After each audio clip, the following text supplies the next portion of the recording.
White House legal team members mocked the case against President Trump on Tuesday in their first appearance at the Senate impeachment trial, calling out Democrats claiming to have overwhelming evidence of wrongdoing but demanding more witnesses and documents. White House counsel Pat Cipollone said House Democrats are afraid to make their case. He said he would be laughed out of court if he requested more evidence to a judge at the start of a trial. "Judge, my case is overwhelming, but I'm not ready to go forward. I need more evidence," he said, mimicking a court appearance. "I would be thrown out in 2 minutes. It's too much to listen to, the hypocrisy of the whole thing," he added. Representative Adam B. Schiff, California Democrat and the lead House impeachment manager, demanded the opportunity to subpoena more documents and witnesses at the trial's outset. He said to have a vote on witnesses after each side makes its arguments would be ass backward. Any other order makes no sense, the California Democrat said. The White House moved to put Mr. Schiff on trial as he stood before the August chamber. Rebutting Mr. Schiff's arguments, Mr. Cipollone accused him of falsifying the record for the impeachment inquiry and threatening witnesses. The president's counsel referenced Mr. Schiff 97 times in their 110-page brief, setting up the president's defense against what they say was kangaroo court impeachment inquiry in the House, where Mr. Trump was denied due process. "It's very difficult to sit there and listen to Mr. Schiff tell the tale he just told. Let's remember how we all got here. Made false allegations about a telephone call," Mr. Cipollone said. The president's lawyer noted Mr. Trump declassified the telephone call in questioning, releasing it to the public. When Mr. Schiff saw his allegations were false and he knew it anyway, what did he do? He went to the House and he manufactured a fraudulent version of that call. Mr. Cipollone said. He read it to the American people and he didn't tell them it was a complete fake. He said Mr. Schiff selectively leaked information during the House inquiry and threatened witnesses who dared to go to court to assert their constitutional rights. What does Mr. Schiff mean by obstructing? He means that unless you do exactly what he says regardless of your constitutional rights, then you are obstructing, Mr. Cipollone said. He also suggested Mr. Schiff is hiding documents that relate to his staff having communication with the whistleblower, who launched the House impeachment investigation when he filed a complaint about a phone call Mr. Trump had with the president of Ukraine. In the July 25 phone call, the president pressed Ukraine President Volodymyr Zelensky for a favor in investigating former Vice President Joseph R.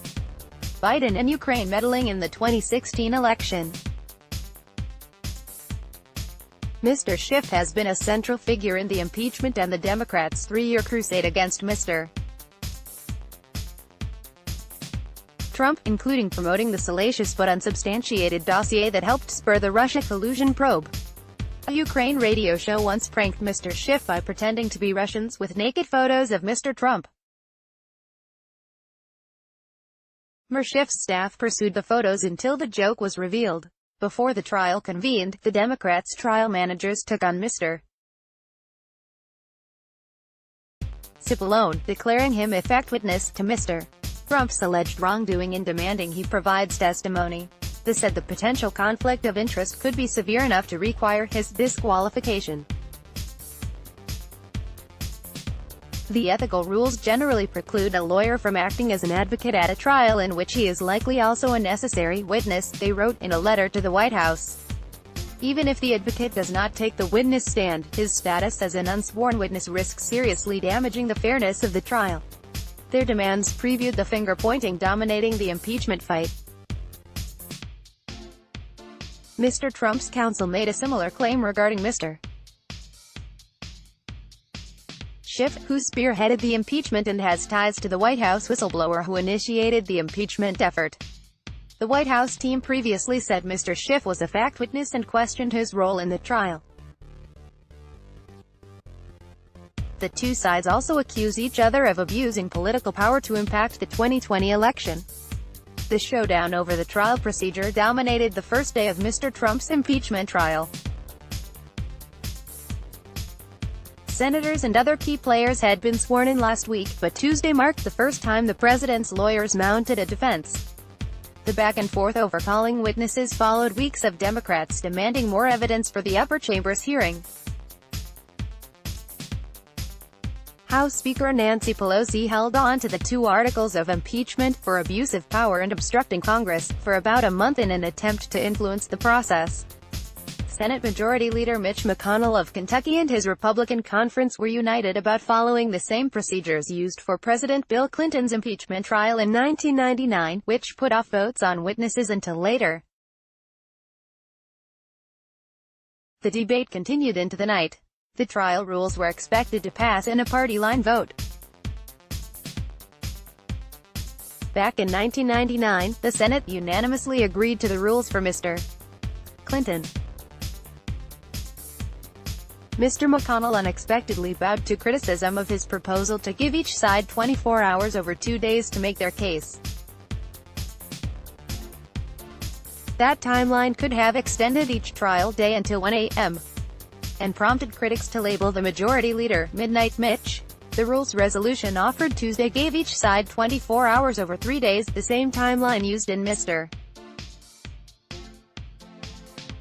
Clinton's trial. Ramsey Cannell's office said the change was made after discussions with Republican senators. Following the 48 hours of arguments, the rules give senators 16 hours to submit written questions. The issue of witnesses or other new evidence would follow the questions. It would take 51 senators to call a witness. Republicans hold 53 seats in the upper chamber, while the Democratic caucus controls 47. Senate Minority Leader Charles E. Schumer, New York Democrat, offered a series of amendments to the rules that would give senators access to White House communications and administration documents. The first several amendments were shot down in a series of party-line votes. The party breakdown and the sharp partisan divide on impeachment all but guarantees Mr. Trump will be acquitted in the 100-member chamber, where it takes a supermajority of 67 votes to convict and remove a president from office. Mr. Trump weighed in on the trial from an economic summit in Davos, Switzerland. "That whole thing is a hoax," he said during a bilateral meeting with European Commission President Ursula von der Leyen. "It goes nowhere because nothing happened. The only thing we've done is a great job." The two previous trials, Mr. Clinton's and President Andrew Johnson's in 1868, both ended in acquittals. Standing at a podium in front of the senators, Mr. Schiff urged them to convict Mr. Trump. He described the two articles of impeachment against Mr. Trump as the most serious ever charged against a president. Mr. Trump's legal team says he was warranted in his request to the Ukrainian president to probe the Biden's conduct, given that Hunter Biden, the son of the former vice president, was paid about $50,000 a month to sit on the board of Ukrainian energy company Burisma despite having no expertise in the industry and getting the job while his father was leading Obama administration policy in that graft-riddled country. Interest increased in Mr. Biden's actions in Ukraine after he boasted of forcing Ukraine to fire the country's chief prosecutor in spring 2016. He said he threatened to block a $1 billion U.S. loan guarantee. The prosecutor was widely viewed as not doing enough to combat corruption. But the prosecutor, Viktor Shokin, also had looked into corruption allegations against Burisma and Mykola Zlochevsky, the Ukraine oligarch running the company. A whistleblower, who is said to be a CIA official assigned to the White House, accused the president of abusing his power on the call, including withholding $391 million of U.S. military aid from Ukraine as leverage. The whistleblower, whose alleged identity is widely discussed in Washington but whose name is being withheld by the Washington Times, has ties to the Democratic Party and the elder Mr. Biden. The whistleblower also met with the staff of the chairman for the House Intelligence Committee, Mr. Schiff, for guidance before making the complaint. Mr. Schiff then spearheaded the impeachment of Mr. Trump and now serves as the lead House manager prosecuting the case in the Senate. Mr. Trump has acknowledged that he wanted an investigation into alleged corruption involving the Bidens and Ukraine interference in the 2016 election. Mr. Trump also wanted Ukraine to look into a missing Democratic National Committee server that was hacked by Russia during the 2016 presidential campaigns. An American cybersecurity company called CrowdStrike examined the server to probe the hack but did not have physical control over it. The review was done through imaging. The server disappeared before it got to the FBI. Mr. Trump subscribes to an unsubstantiated theory that the server ended up in Ukraine. Sign up for daily newsletters. Let's block ads. Why?